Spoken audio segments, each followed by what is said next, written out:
advancement into consideration as you are planning for the future? I think it's really important, right? It's difficult because it's the unknown, but planning for that and implementing those factors when you're running data is important, right?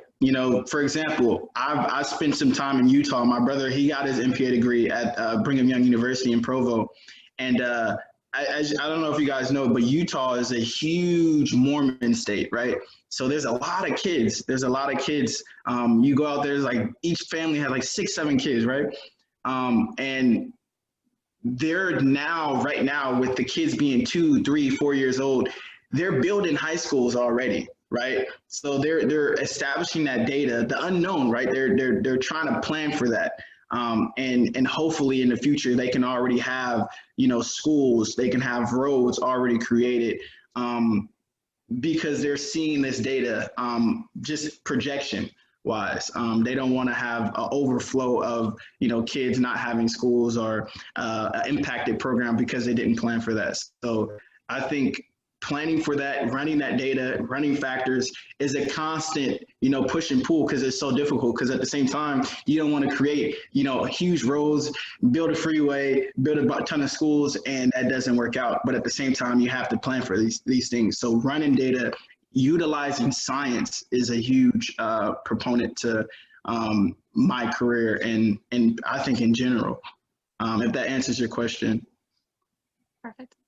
And then I enjoyed your discussion on Uber and Lyft and some of those. I had never really thought about the negative aspects of that before. It was extremely surprising. What interested me for that was we studied, right, for an entire semester about ride sharing economies, right, and just shared economies in general, right? Airbnb is a shared economy, us sharing our stuff with other people and how that can be extremely helpful, right? And then a lot of outlets it is, right? But for Uber and Lyft, it's more helpful for rural towns, right? Like, even though Pullman and Moscow are struggling with Uber and Lyft, that's where it helps, right? That's where it would be good. In these rural areas, these areas where public transit isn't as good. But when you're talking about New York, you're talking about San Francisco, Seattle, and a ton of these major metropolitan cities, they've had trains for 100 years. They've had public bus systems for 100 years, and now you're pulling them off into cars. And a lot of people in these cities don't even own cars. You know what I'm saying? Yeah. So that was interesting to me. It was so hard to find the data, right? Because Uber and Lyft don't want this data to be out. So I'm still thinking about actually publishing it, but I don't want any lawsuits. I don't want anything like that. But it was pretty cool. Well, taking that into consideration, when you start looking at the negative side, do you think there's a point where we should look at protecting our way of life and kind of putting the brakes on technology? Or should we just let technology go where it's going to go? This is an interesting question, right? I think finding the mid-ground and the balance, right? I was talking to one of my friends who was talking about artificial intelligence, right? And that's his side of things. And my approach is like, I like to think of myself as a free thinker. I like Nietzsche, I like Machiavelli. And for me, it's like, I used to hate, right, that when I was younger, I used to ask a ton of questions, right? And, specifically, I would ask some questions. I would go to, Sunday school, and I would ask some questions, and my teacher would go, well, that's the question you have to ask God when you get there, right? And I used to hate that answer, right? And our for example, they'll say, well, you're doing too much thinking, right? There's some things you can't think about. So when I was talking to my buddy about artificial intelligence, for people telling him in his field to stop doing technology, is the same thing, kind of like someone telling me, like, you're doing too much thinking as a philosopher, you're doing too much thinking. And I kind of understood that approach. But at the same time, what I told him was, just because I can do something doesn't mean I can, right? Just because I can go hypothetically grab a gun and say, I'm going to go rob the bank across the street, I can literally go do that, right?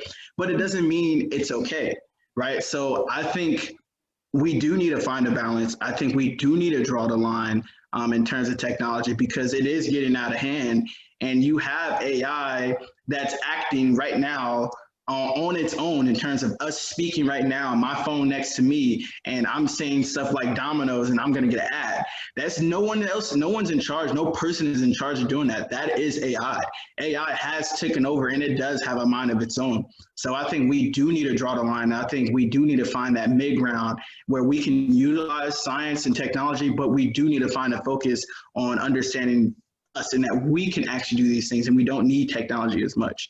So because just because you can do it doesn't mean you can do it. And I like to use that analogy when I'm speaking to people who are big proponents, and that's their opinion, but big proponents of artificial intelligence and a lot of things like that, is that just because you can do it doesn't mean you can. So finding that balance is important. Thank you, Kashan. No problem. Thank you. Hey, Kashan, it's really good to meet you, and I appreciate your patience with us trying to get everything started here today. Oh, no problem. No problem. You worked at, you organized the 27 local business owners for the demographic and economic data. Did you find it difficult at all to combine all the different leadership styles to meet that common goal? It was difficult. It was difficult because, I'm not really great at technology as much, but it was difficult in trying to find a specific way in separating each one. But as I kind of started to, utilize my technology and run, I don't know if you guys use RStudios, but using a lot of different platforms, it became easy trying to find that mid ground in that. So. Yeah, and then the last one I had, with the fundraising you did for the Black Student Union, how you were trying to facilitate positive dialogue with political issues, with all the political issues we're having right now. Did you find it difficult or easier when you were combining multiple cultural groups talking about those having that positive feedback? For me, it was easy, right? Because it might be like you said, right? You're like, it's such a huge topic right now, right? But it's been a topic. It is my life, right? It's something that I've experienced my entire life, and it's a topic that's been at the forefront of my entire life. So it wasn't easy. It wasn't difficult explaining that. I want to say last year, I was on a panel with two professors, a professor in sociology, I don't remember her name, and I don't even know why I'm forgetting his name. You just had his son. What's his name? Professor McLeod. Yeah, Amon McLeod. He was on the platform, and we talked about everything centered around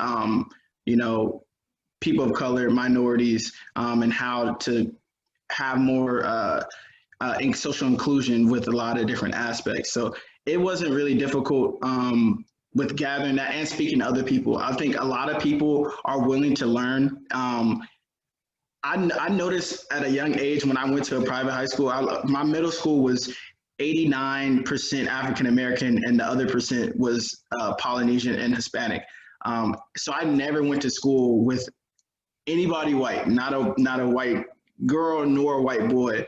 And I ended up going to a private high school that cost $25,000 a year to go to. I didn't pay, couldn't, but luckily I had a scholarship and I had work grant. And as you guys can assume, it was a huge culture shock for me, both economically, demographically, and academically. It was a huge culture shock.